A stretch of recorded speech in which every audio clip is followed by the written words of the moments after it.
I call the Honourable Nanaia Mahuta. In taking a call on the bill, I'm reminded of some of the discussions around the Select Committee table, and I'm pleased that the Minister is sitting in the chair, because she probably would have liked to have heard the nature of some of those discussions, or the questions that we were asking ourselves.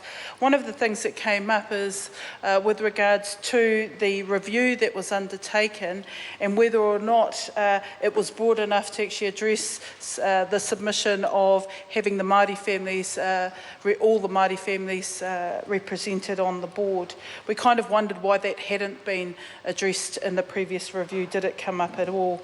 But there are specific questions that I have of the Minister, and it is in relation to a matter that she well knows, and that's the term of office of a trustee.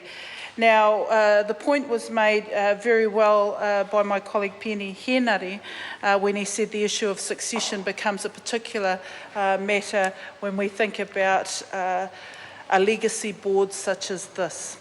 So making provision for members of each of the four families, as we have done so in the bill, Minister, I would like to seek your response to some of the thoughts that emerged in the Select Committee, where we thought, actually, if a whānau had identified for the purposes of this board, a legacy board regarding the treaty, that even after 3 terms of membership, they would want to ensure that the retention of that expertise and contribution to the board be retained.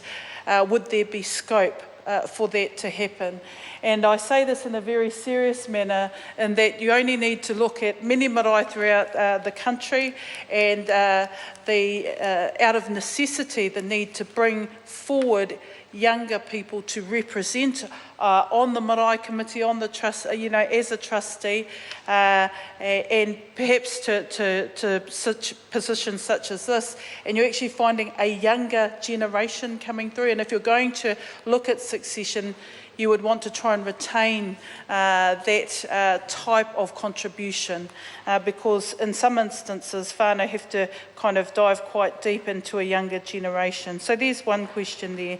The other question, Minister, that you might want to clarify just for the purposes of the committee stages, is that there is a provision for a representative of government and representative of the opposition parties to be a part of the Crown group. And the question is, will a decision to choose a member of the opposition be by convention, where the largest party is, I guess, approached and then a consultation is undertaken, or is there another process that the Minister envisages might be useful in an MMP environment? I think it's worth asking the question. Although convention may prevail, I suspect that might be the response. In an MMP environment on a legacy board such as this, it is worth asking the question. And I make the mention that this is a legacy board for the very points raised by the member of the Green Party.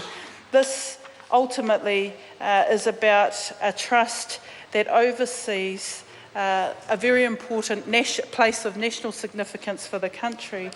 And while from a functional point of view, the administering of the Treaty House and the property under its purview is what it does, actually it's so much more than that. I can remember the big debate and discussion around the level of investment to improve the Treaty House, whether or not a visitor's tax should be charged, whether or not tangata whenua should be charged, and all those types of issues. So it brings into play in our national place of significance all these types of real issues that challenge our sense of a spiritual homeland of where this country was founded. So, I would say, unlike other boards, this one draws particular attention. I had to ask myself, well, how do I whakapapa to the particular issue? And then I was reminded in looking at the history that one of my tupuna was an initial member of the board, not for long. He was one of the first members, Te Rata Mahuta, and then he passed. And he was appointed in 1932 and he passed in October in 1933. But it did indicate to me early on when this board was established, it was envisaged, Mr Chair, The Honourable Nanaia it was Mahuta. envisaged that this board represent the interests of all New Zealanders. And Minister, I can guarantee that our discussions around the committee table, while it focused on proportional representation of those descending from the original Māori whānau that were named, as well as the Pākehā whānau, most of our discussions there really centred on the equality of that representation. Our focus was actually about the nature and role and responsibility undertaken by the board. And I'm pleased to see, even after some debate with your officials about whether or not it was in scope or not within scope, that we have managed to secure the inclusion of those four family members onto the board. I'm sure they'll make an important contribution. We're also reminded by our colleague who declared his interest in relation to this bill about some of the current day challenges, I guess, in terms of looking at how the board undertakes to manage its affairs going forward.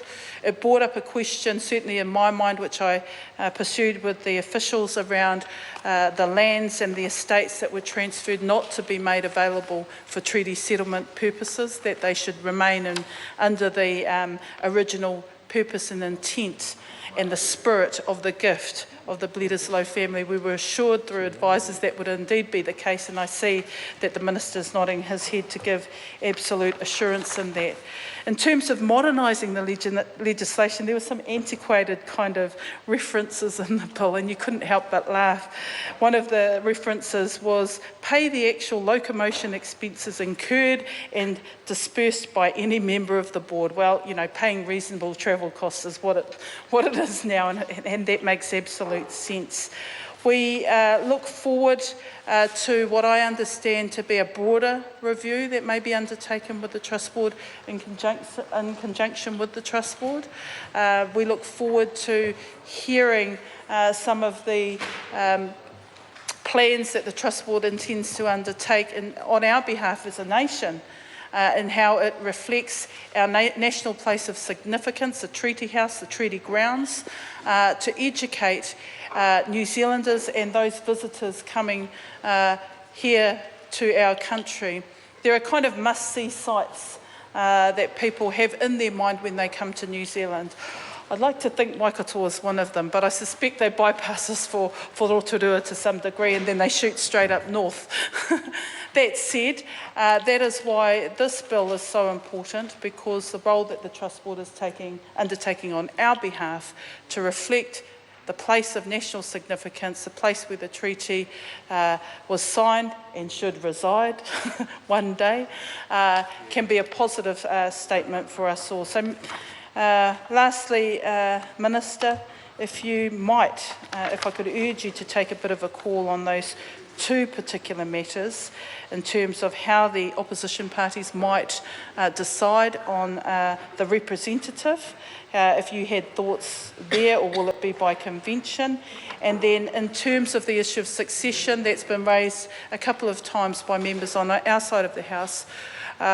Would there be enough scope in your mind going forward, even if 3 terms were served, and especially if the whānau members have actually identified this as an area where we are growing succession of leadership and things like that, could they roll over for another term their particular representative? Kia ora tātou.